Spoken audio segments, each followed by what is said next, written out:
Here we go, Colin right, Colin wrong. Where Colin was right? Well, when J.J. Watt a couple of weeks ago said he didn't know about his future in Houston, I said he's a perfect Packer. And the story this morning, second best Las Vegas odds, the Green Bay Packers to land J.J. Watt. He's from Wisconsin. He's got his money. He's a first ballot lock Hall of Famer.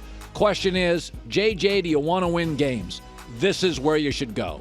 He's got a Packer personality. It's a perfect fit.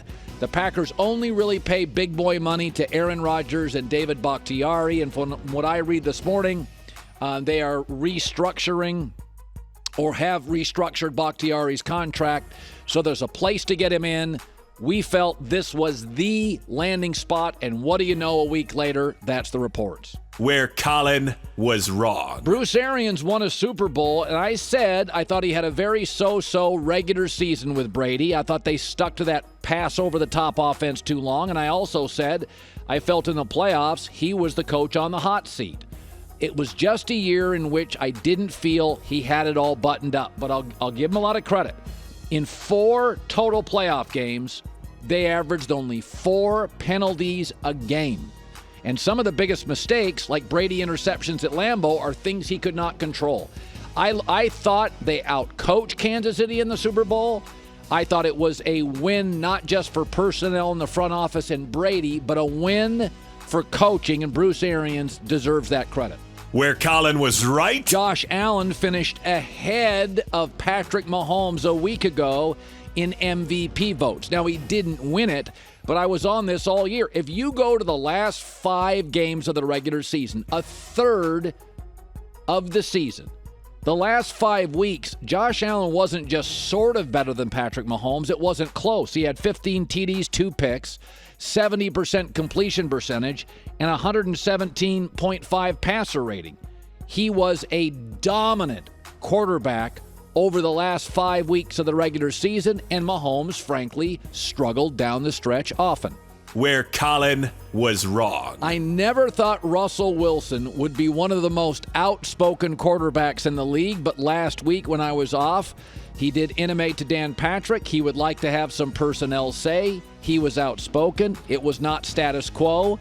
For the record, I was critical of Andrew Luck too often taking the company road. I do think it's important from time to time for the star quarterback to say, hey, let's go get this guy. And as Albert Breer just pointed out in the Super Bowl, it was all those Brady guys scoring the touchdown. So it surprised me. I'm glad to be wrong. I think Russell Wilson has earned the right to a strong voice. Where Colin was right. We're going to take one final credit for Tom Brady. There were a lot of people that thought he was a shot fighter. A lot of people thought he would struggle. We made 2 big predictions. We said New England is going to be a non-factor and irrelevant. They were sub 500. And we said Brady's going to get to the playoffs and win a playoff game 1 minimum, and he did. Now, I didn't think they'd win the Super Bowl, but there were a lot of critics on Brady, and I always went back to the same thing. When I watched him throw the football, I still think he has a top 7, 8 arm in the NFL. In fact, I think he has one of the better bad weather arms. It's his torque, it's his hips. But, yeah, I listen, there are things with age. He clearly doesn't want to get hit as much. He throws more balls up for grabs.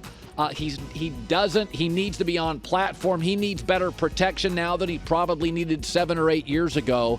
But I never bought into a shot fighter. I still think he throws a beautiful, accurate football, sometimes, in fact, with too much zip. Where Colin was wrong.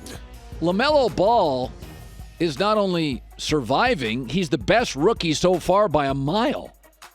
Since Charlotte named him a starter, he's averaging 21 a game. And they're actually right now would be a playoff team.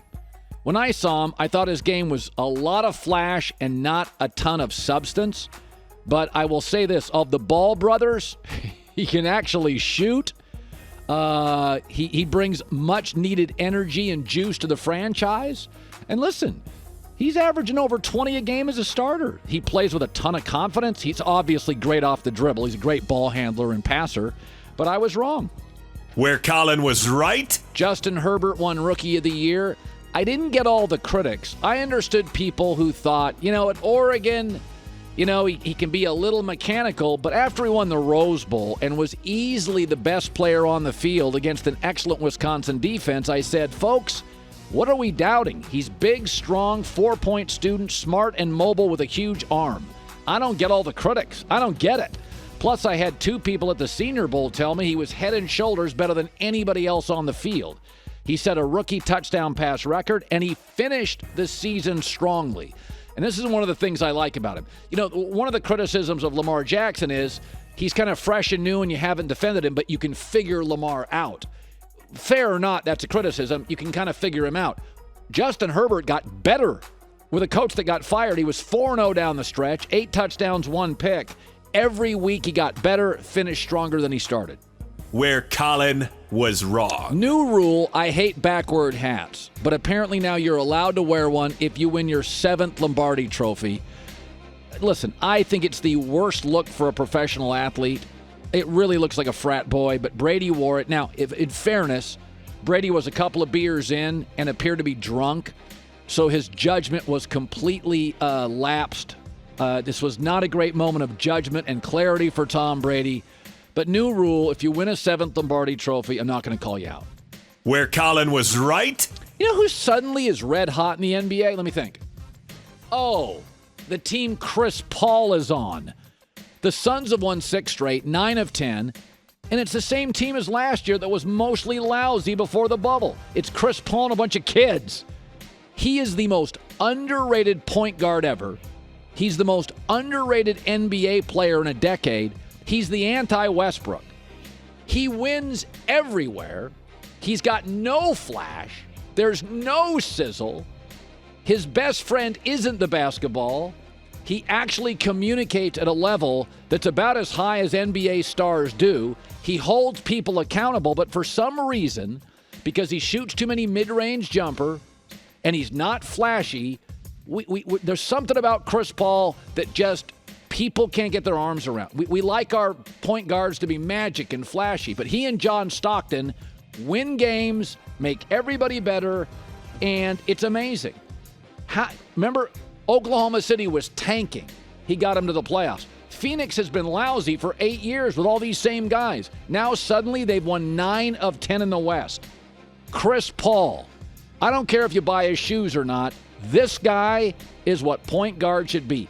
Tough, verbal, intense, elevates others, and shoots a great mid-range jumper. Where Colin was right? Been saying this now for 3 years.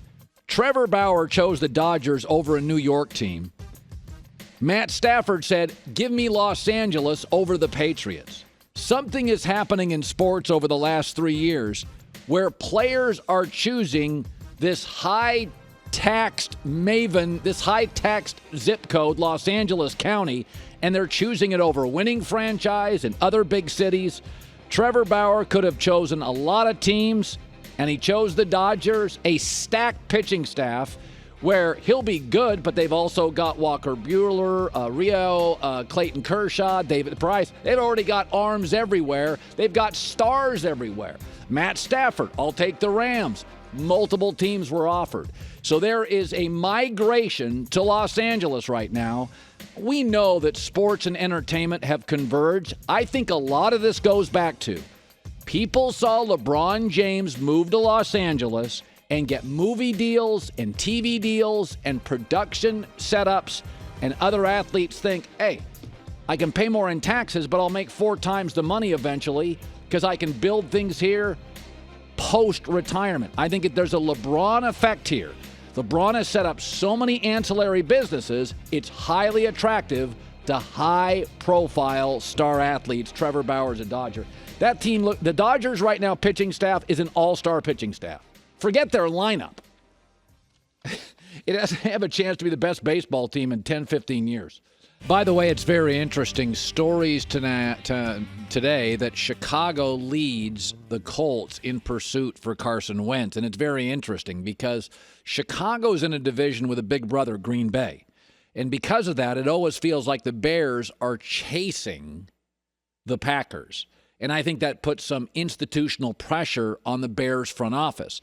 The Colts, by the way, have often been the big brother in their division. So it doesn't feel like they're chasing anybody, and I think they'll be more measured and patient in terms of what they would give up for Carson Wentz. So the Bears are in a weird situation. They got a GM and a head coach on the hot seat. The GM, Ryan Pace, what does he care about draft picks? It was like Bill O'Brien's last couple of years in Houston. What did he care about draft picks? He had to win games or he was going to get fired. He got fired anyway. So in Chicago, I see an organization that would go for it regardless of what they would have to give up for Carson Wentz because they want to win games. Trubisky's a free agent. He's not coming back. Nick Foles isn't much of a cap hit. They're going to be in go-for-it phase to keep their seven-figure jobs. The Colts are different. The Colts feel like, hey, Sam Darnold, we got Jonathan Taylor, we got the best offensive line. There's no alpha in our division we're chasing. My guess is Chicago gets it based on some of the things that aren't just football things. They're the reality of chasing a big brother in a division. And the Bears always feel like they're chasing the Green Bay Packers. And with that, Trent Dilfer, decade and a half in the NFL, was in 6 playoff games in his life, 5-1 in those playoff games. You know, it is interesting because when you were in Tampa was, I covered it. It was kind of a mess as an organization.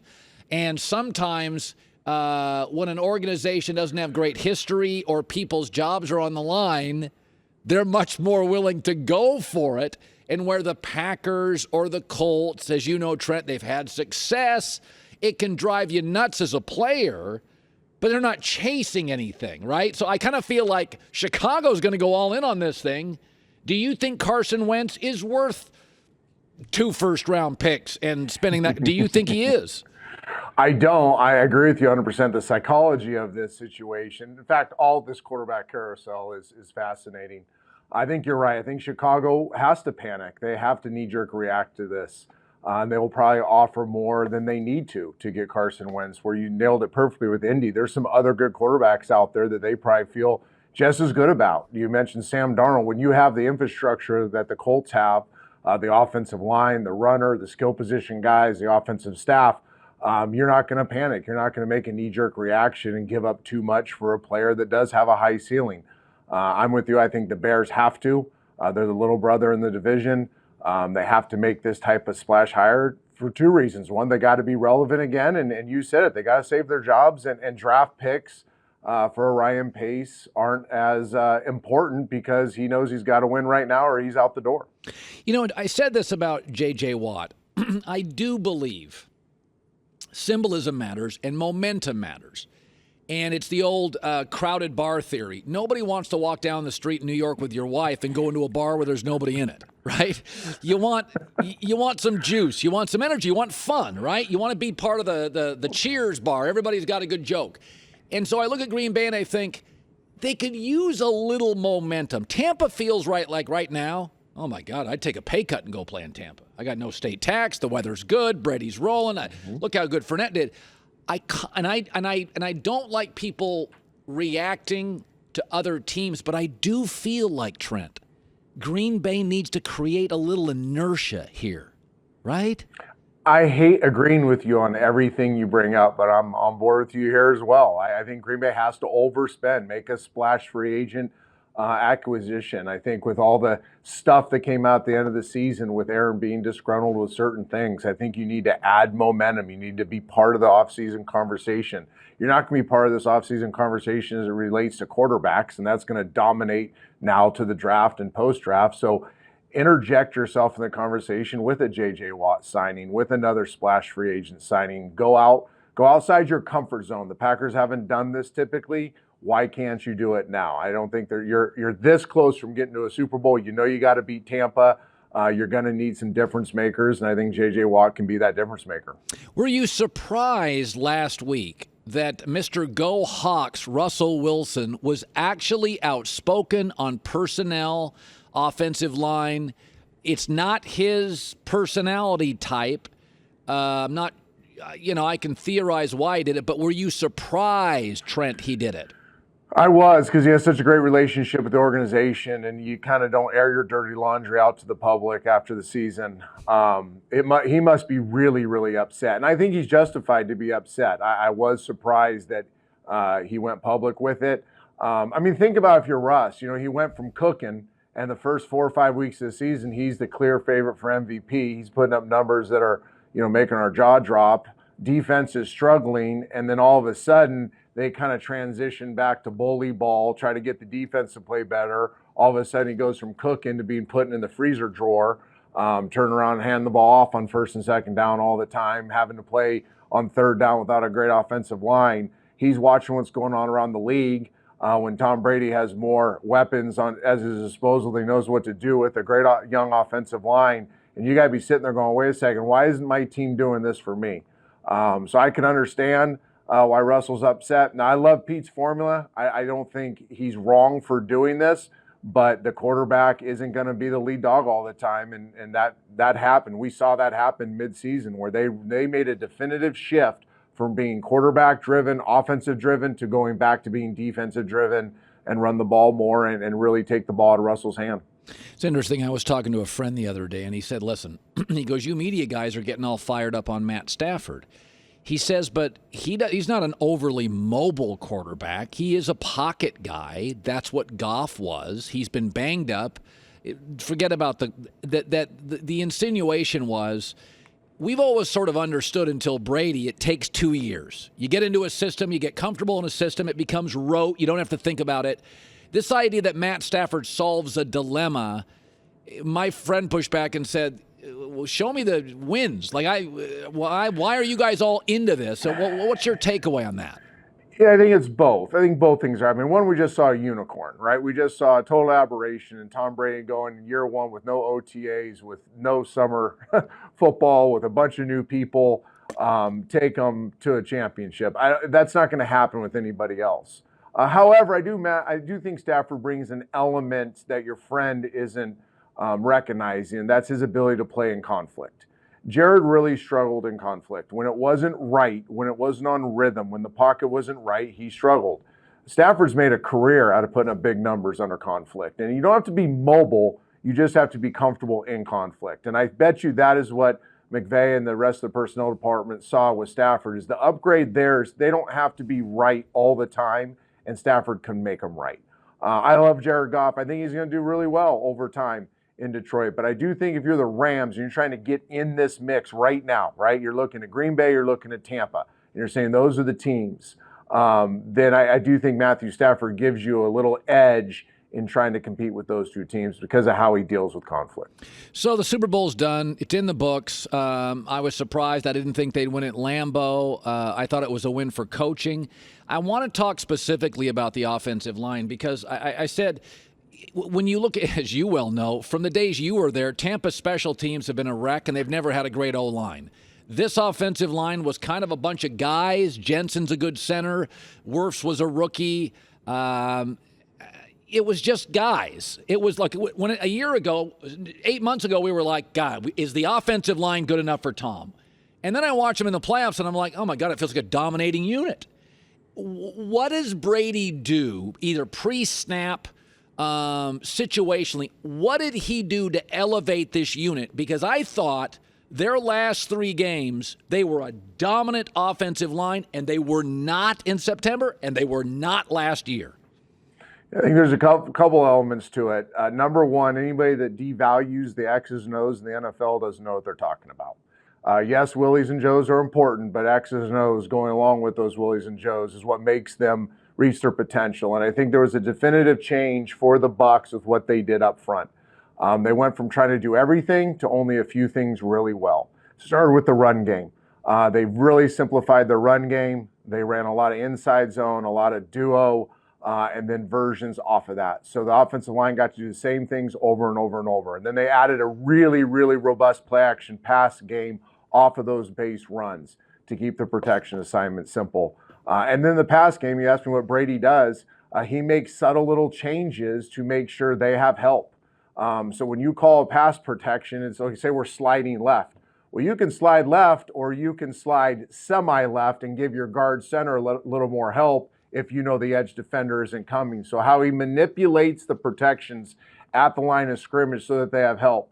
They also added some tight ends and backs inserting on their way out for some help, thumps and chips and things like that to help out the tackles and inside players. So there was a definite plan from the coaching staff and Tom Brady to make sure that the offensive line was going to go from struggling to thriving late in the year, and they did it through X's and O's, simplifying some things and all getting on the same page. And it's really the way great offensive lines roll. When great offensive lines get on the same page, you maximize each player on that offensive line. They start playing better together because they're practicing the same stuff day in and day out. Now by mid-season, end of season, you're rolling and they're thinking each other's thoughts. And you talk to any great offensive line, when they start thinking each other's thoughts, they have their own little offensive line language. When they start, speaking their offensive line language to one another and reading each other's minds, they become a great unit, and that's what happened with the Bucs. Good stuff, Trent Dilfer. The next 6 weeks for us are slower in terms of sports. The NFL ends. We got about 6 weeks before free agency.